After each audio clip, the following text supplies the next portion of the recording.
यानंतर बातमी युद्धाबाबतची। इराण आणि इस्रायल युद्धामुळे सध्या समुद्रात अनेक जहाजं अडकून पडलीत। नेव्ही कार्गो जहाजावरील अहिल्यानगरचे कॅप्टन सय्यद शकील कादर हे गेल्या 20 दिवसांपासून एकाच ठिकाणी समुद्रात जहाजावर आपल्या भारतीय साथीदारांसह अडकून पडले। शकील सय्यद यांचे जहाज हॉर्मुझ स्ट्रेट जवळ अडकून पडले। जहाजावरील प्रत्येक जण जीव मुठीत घेऊन वावरतायत।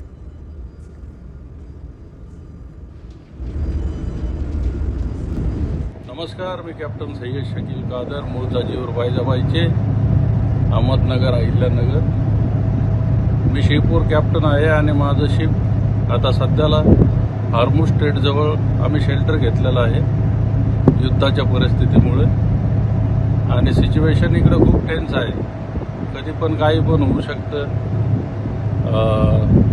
मिसाईल्स, ड्रोन्स, इंटरसेप्टर्स शिप्सवरून पास होत आहेत।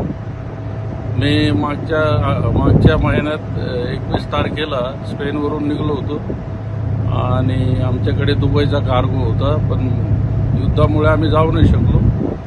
आणि आता 20 दिवस झाले तिथं कोर्फकान पोर्टजवळ आम्ही शेल्टर घेतलेलं आहे। आणि तरी आम्ही सगळी प्रिकॉशन घेतो आहेत। जर काही अटॅक वगैरे आला, आवाज आला, तर आम्ही इंजिन रूममध्ये जाऊन शेल्टर घेतो। इकडे भरपूर सारे शिप्स वेट करतायत त्या युद्धामुळं आणि around 1000 ships are stranded there आणि सगळे वाट बघतायत कधी युद्ध थांबेल, कधी आम्ही जाऊ आणि सगळं हे टेन्शन खतम होईल। So we are hoping to the God and also just we are hoping now, we cannot do anything. आणि हीच आमची लवकरात लवकर हे सगळं प्रॉब्लेम सॉल्व्ह हो हीच इच्छा आहे। Thank you very much.